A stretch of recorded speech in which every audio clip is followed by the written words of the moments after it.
So hey guys, welcome back to the error codex YouTube channel.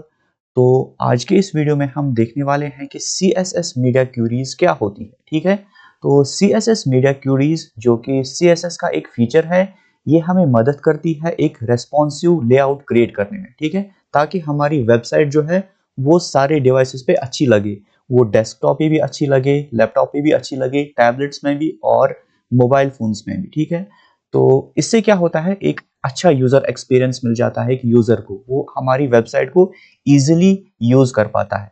तो इसका क्या मतलब है, मैं आपको यहाँ पे एक लाइव एग्जांपल दिखाता हूँ। तो ये मैंने एक वेबसाइट यहाँ पे क्रिएट की है, आप देख सकते हो। अभी अगर मैं डेस्कटॉप में देख रहा हूँ या लैपटॉप में देख रहा हूँ बड़ी स्क्रीन में, तो मुझे यहाँ पे ये पूरा नेविगेशन बार दिख रहा है, home, contact, about and services. लेकिन जैसे ही मैं इस वेबसाइट को मोबाइल फोन पे देखता हूँ, तो यहाँ पे देखिए वो नेविगेशन बार गायब हो गया है और ये बटन आ गया है। ऑब्वियसली मैंने इसमें थोड़ी सी जावास्क्रिप्ट भी यूज की है। ये हम कैसे करते हैं ये आपको मैं पूरा दिखाऊंगा जब हम जावास्क्रिप्ट का कोर्स कंप्लीट करेंगे। ठीक है, लेकिन यहाँ पे एक फीचर हमारा है कि हमारा नैव बार जो है वो स्क्रीन की विड्थ के साथ साथ गायब हो रहा है। तो यहाँ पे मैंने CSS मीडिया क्वेरीज यूज की है। ठीक है, तो हम मीडिया क्वेरीज को कैसे यूज करते हैं, आइए हम समझते हैं। तो यहाँ पे मैंने एक HTML का बॉयलर प्लेट लिखा है, खाली मैंने टाइटल यहाँ पे चेंज किया है और अपनी स्टाइल शीट जो है इसके साथ लिंक की है। तो लेट्स सपोज यहाँ पे मैं एक डिव बना रहा हूँ और उसका क्लास में दे रहा हूँ बॉक्स। तो हम इस बॉक्स को थोड़ा बहुत स्टाइल देंगे। सबसे पहले इसके अंदर थोड़ा सा टेक्स्ट भी डाल देते हैं। रैंडम 50 वर्ड्स में इसके अंदर डाल रहा हूँ, सो लोरम 50। ऑल राइट, नाउ यहाँ पे हम इसको टारगेट करेंगे, सो डॉट बॉक्स, थोड़ी सी विड्थ देंगे, let's just suppose 400 pixels, same height देंगे 400 पिक्सल्स और थोड़ा सा background colour, let's just say crimson. All right, okay. अब अगर मैं यहाँ पे आउटपुट चेक करूंगा तो मुझे पता है यहाँ पे एक स्क्वायर कलर का बॉक्स होगा, इसके अंदर जो है हमारे पास ये टेक्स्ट भी है। अब अगर मैं इसको छोटी स्क्रीन डिवाइस में देखूंगा तो वहां पे भी ये ऐसा ही दिख रहा है। अब देखो यहाँ पे क्या हो रहा है, जैसे ही मैं इसको छोटी स्क्रीन डिवाइस में देख रहा हूँ तो ये देखिए ये एलिमेंट अच्छा नहीं लग रहा है। ठीक है, मैं चाहता हूँ यहाँ पे कुछ मार्जिन हो। ठीक है, और इसकी विड्थ भी जो है वो कम हो जाए डिवाइस के रेस्पेक्ट में। तो यहाँ पे हमें CSS मीडिया क्वेरीज अप्लाई करनी पड़ती है। तो हम कैसे अप्लाई करते हैं, तो यहाँ पे हमें लिखना पड़ता है @मीडिया और मैं लिखूंगा फिर ओनली स्क्रीन। ठीक है, मीडिया ओनली स्क्रीन, इसका मतलब है खाली स्क्रीन के रेस्पेक्ट में हमारी CSS चेंज करना, स्क्रीन की विड्थ के रेस्पेक्ट में हमारा CSS जो है चेंज करना। हम ठीक है हाइट के रेस्पेक्ट में भी चेंज कर सकते हैं। ठीक है, वहां पे हम नहीं जाएंगे क्योंकि वो बहुत ही कॉम्प्लेक्स हो जाता है। हम खाली यहाँ पे सीख रहे हैं कि विड्थ के रेस्पेक्ट में हमारी CSS कैसे चेंज होनी चाहिए। और साथ ही साथ मैं यहाँ पे एक कंडीशन भी डालूंगा कि मैक्स विड्थ, ठीक है, maximum max width maximum 500, okay, 500 pixels तक ये वाली CSS अप्लाई कर दो। कौन सी CSS अप्लाई करनी है, बॉक्स का जो कलर है वो कर दो ब्लू। ठीक है, और जो उसकी विड्थ है, विड्थ भी कर दो 300 पिक्सल्स। तो यहाँ पे देखिए आप, जब तक हमारे डिवाइस की जो विड्थ है 500 पिक्सल या उससे छोटी होगी, तब तक जो हमारा बॉक्स है इसकी विड्थ 300 पिक्सल होगी। लेकिन जैसे ही हमारे डिवाइस की स्क्रीन की विड्थ, ठीक है, स्क्रीन की विड्थ जैसे ही वो 500 पिक्सल या उससे ज्यादा हो जाएगी, ठीक है, 500 पिक्सल से ज्यादा हो जाएगी, तब ये वाली CSS चलेगी। तो आइए आउटपुट चेक करते हैं। यहाँ पे मुझे कलर नहीं, बैकग्राउंड कलर लिखना था, सॉरी। तो यहाँ पे BGC कर देता हूँ और ये वाला कलर मैं हटा देता हूँ यहाँ से। ठीक है, चलिए देखते हैं। अब देखिए, अभी तो मेरे डिवाइस की विड्थ यहाँ से आप चेक कर सकते हैं 574 है, तो हमारी ये वाली CSS अप्लाई हो रही है। लेकिन जैसे ही हमारी विड्थ 570, ओके, 500 या उससे नीचे हो जाएगी, देखिए जैसे ही 500 हो रही है तो ये वाली CSS अप्लाई हो रही है, ये वाली। ठीक है, आपको फिर से दिखाता हूँ। ठीक है, तो ये देखिए यहाँ पे अब इस एलिमेंट की विड्थ जो है 300 पिक्सल हो रही है। सिमिलरली हम इसके अंदर का जो कलर है वो भी चेंज कर सकते हैं। लेट्स जस्ट सपोज कलर कर देते हैं हम व्हाइट। ऑल राइट, तो आप देख सकते हैं ऐसे हम, ठीक है, रेस्पॉन्सिव लेआउट्स क्रिएट कर सकते हैं। हमारा एलिमेंट जो है ये डिफरेंटली बिहेव करेगा, ठीक है, डिफरेंट डिवाइसेस पे। मतलब स्क्रीन के विड्थ में ये डिफरेंटली बिहेव करेगा। ऑल राइट, आई होप यहाँ पे आपको समझ आ गया होगा कि हम CSS मीडिया क्वेरी कैसे अप्लाई करते हैं। ठीक है, अब यहाँ पे देखो, हमारे पास दो अप्रोच होते हैं वेबसाइट बिल्ड करने के। हमारे पास या तो मोबाइल फर्स्ट अप्रोच होता है या तो हमारे पास डेस्कटॉप फर्स्ट अप्रोच होता है। अब पहले पहले क्या होता था, मोबाइल्स में ज्यादातर लोग यूज इंटरनेट नहीं करते थे, तब हम डेस्कटॉप फर्स्ट अप्रोच यूज करते थे। तब हम ऐसे CSS को अप्लाई करते थे, ठीक है, ऐसे ही मीडिया क्वेरीज को अप्लाई करते थे। मतलब हम नॉर्मली पहले वेबसाइट डेस्कटॉप के लिए बिल्ड करते थे, फिर हम देखते थे कि मोबाइल में वो कैसी लगनी चाहिए, तो हम यहाँ पे मैक्स विड्थ का यूज करते थे, मैक्सिमम इस विड्थ तक ये वाली CSS अप्लाई करते। लेकिन आजकल हमें पता है ज्यादातर लोग इंटरनेट कहाँ पे यूज करते हैं, मोबाइल पे यूज करते हैं, तो हमारा अप्रोच भी ऐसा ही रहता है। हम मेन CSS यहाँ पे मोबाइल के लिए लिखते हैं, और हमारी जो सेकेंडरी CSS है, मतलब मीडिया क्वेरी वाली CSS, वो हम यहाँ मीडिया क्वेरी के अंदर लिखते हैं। तो उस केस में हमें यहाँ पे मैक्स विड्थ नहीं, मिन विड्थ मेंशन करना पड़ता है। तो अगर मैं यहाँ पे मिन विड्थ लिखूं, तो इसका मतलब है मिनिमम 500 पिक्सल तक ये वाली अप्लाई कर देना। ठीक है, 500 पिक्सल से ऊपर भी होगा तब भी ये अप्लाई करना, मिनिमम 500 पिक्सल तक ये वाली अप्लाई कर देना। लेकिन अगर 500 पिक्सल से कम होगी तो नॉर्मली उस केस में ये वाली अप्लाई हो जाएगी। ठीक है, तो अभी अगर हम देखेंगे, ये देखो 500 पिक्सल से जब कम है तो हमारी ये वाली CSS अप्लाई हो रही है। अब जैसे ही हमारी विड्थ 500 पिक्सल से ज्यादा होगी तो हमारी ये वाली CSS अप्लाई हो रही है। ठीक है, तो कहने का मतलब ये है, यहाँ पे क्रक्स ये निकलता है, अगर आप डेस्कटॉप फर्स्ट अप्रोच यूज करते हो तो यहाँ पे आपको मैक्स विड्थ यूज करना है।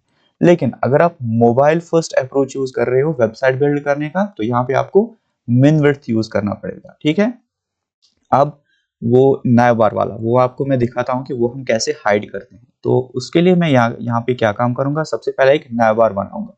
तो इस डिव को मैं यहाँ से हटा देता हूँ। ठीक है, और इस CSS को भी यहाँ से रिमूव करते हैं। ठीक है, हम सब कुछ स्क्रैच से लिखने वाले हैं। तो नैव बार लिखने के लिए हम सबसे पहले हेडर टैग का यूज करेंगे। उसके अंदर H1 में लिखूंगा और यहाँ पे मैं टेक्स्ट लिख रहा हूँ मेन हेडिंग। ठीक है, और उसके बाद में यहाँ पे एक नैव बार बना रहा हूँ। इसके अंदर हमारा अनऑर्डर्ड लिस्ट होगा और list item, let's just suppose 4 list items होंगे। तो यहाँ पे मैं लिख रहा हूँ होम, और उसके बाद सर्विसेज, उसके बाद हमारा आएगा अबाउट, और लास्ट में हम यहाँ पे लिख लेते हैं कॉन्टैक्ट। ओके, सो ऐसे मैंने यहाँ पे एक नैव बार और हेडर क्रिएट किया है। अब मुझे क्या काम करना पड़ेगा, इस पे थोड़ी बहुत CSS अप्लाई करनी पड़ेगी। तो सबसे पहले मैं यहाँ पे हेडर को टारगेट करूंगा directly by using the tag name, और इसमें बॉर्डर अप्लाई कर देता हूँ 2 पिक्सल सॉलिड रेड, ताकि हम इस हेडर को विजुअलाइज कर सके। ऑलराइट, ये हमारा हेडर है। नाउ इस हेडर के अंदर दो चाइल्ड है, एक तो ये H1 है, दूसरा ये nav है। तो इन दो को हॉरिजॉन्टली अलाइन करने के लिए मैं इस हेडर को कर देता हूँ डिस्प्ले फ्लेक्स। ओके, ताकि ये जो है इस हेडर के जो चाइल्ड्स है H1 और ये nav, ये इनलाइन ब्लॉक एलिमेंट्स बन जाए, तो ये दैट्स वाई ये साइड बाय साइड आ रहे हैं। अब मुझे क्या काम करना है, इनके बीच में यहाँ पे स्पेस देनी है। तो इस हेडर के अंदर मैं यहाँ पे एक और प्रॉपर्टी का यूज करूंगा, justify content space between. Alright, okay, यहाँ पे स्पेस आ गई, और थोड़ी सी पैडिंग भी दे देता हूँ लेफ्ट एंड राइट से। तो 0 pixels from top and bottom, let's just say 20 pixels from left and right. Alright, हमारे पास पैडिंग भी आ चुकी है। ऑलराइट, ओके, नाउ अब हमें क्या करना है, हमें यहाँ पे इस नेविगेशन बार के ये जो एलाइज है, ठीक है, अनऑर्डर्ड लिस्ट के एलाइज है, इनको हमें हॉरिजॉन्टली अलाइन करना है। तो मैं यहाँ पे चाइल्ड सेलेक्टर का यूज करूंगा। हेडर के अंदर जो nav है, ठीक है, nav के अंदर जो UL है उसका डिस्प्ले हम कर देते हैं फ्लेक्स। ठीक है, और हम ये जो डॉट है ये भी रिमूव करने वाले हैं, तो हम लिखेंगे लिस्ट स्टाइल टाइप, तो यहाँ पे लिखेंगे नन। ठीक है, अब मैं यहाँ पे एक और प्रॉपर्टी का यूज करने वाला हूँ गैप। गैप में दे देता हूँ 30 पिक्सल्स। ओके, ठीक है, और थोड़ा सा फॉन्ट साइज भी बढ़ा देते हैं। तो फॉन्ट साइज हम ले लेते हैं 25 पिक्सल्स। ठीक है, हमारे पास ये एक नेविगेशन बार आ गया है। तो अब हमें क्या करना है, जब भी हम स्क्रीन की विड्थ को कम करेंगे ऐसे, तो ये नेविगेशन बार जो है हमारा गायब होना चाहिए। अभी देखिए छोटे स्क्रीन डिवाइसेस में ये वेबसाइट कितनी गंदी लग रही है। तो हम क्या चाहते हैं कि छोटे स्क्रीन डिवाइसेस में ये नेविगेशन बार गायब हो जाए। तो उसके लिए हम यहाँ पे लगाएंगे @media, ठीक है, ओनली स्क्रीन, ठीक है, खाली स्क्रीन को देख के CSS चेंज करना। और यहाँ पे कंडीशन भी लिखेंगे मैक्सिमम, ठीक है, मैक्सिमम, ओके, विड्थ मैक्सिमम आप 300 पिक्सल्स तक क्या कर देना। लेट्स जैसे हमारी CSS कहाँ पे बिगड़ रही है, ठीक है, कहाँ तक हमारी CSS बिगड़ रही है, तो उसके लिए मैं इसको थोड़ा सा कमेंट आउट कर देता हूँ, ठीक है।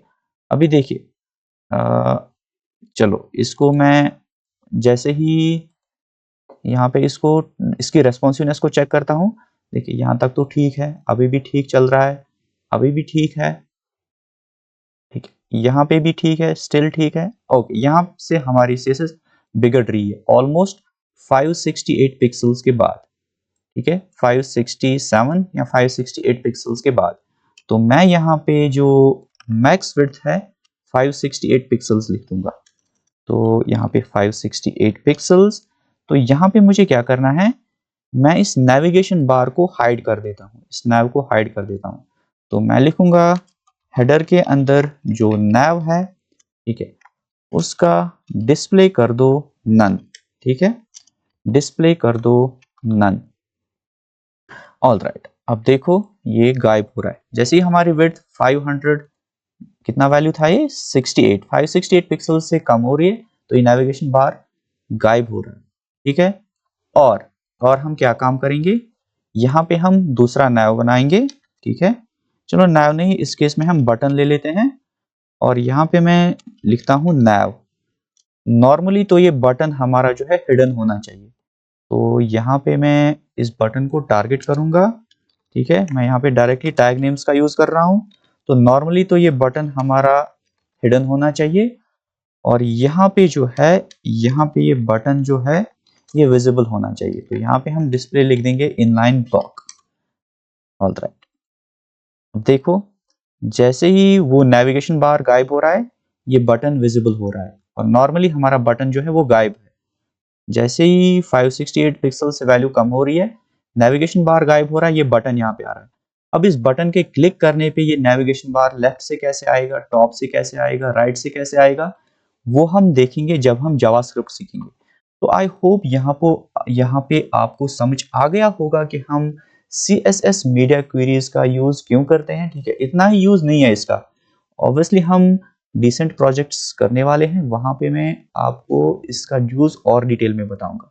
अभी के लिए अगर कोई भी क्वेश्चन होगा तो आप नीचे कमेंट बॉक्स में बता सकते हैं और चैनल को सब्सक्राइब करना मत भूलना। मिलते हैं हम नेक्स्ट वीडियो में, जहां पे हम स्टार्ट करने वाले हैं एक project with the help of HTML and CSS. All right, see you in the next lecture. Goodbye.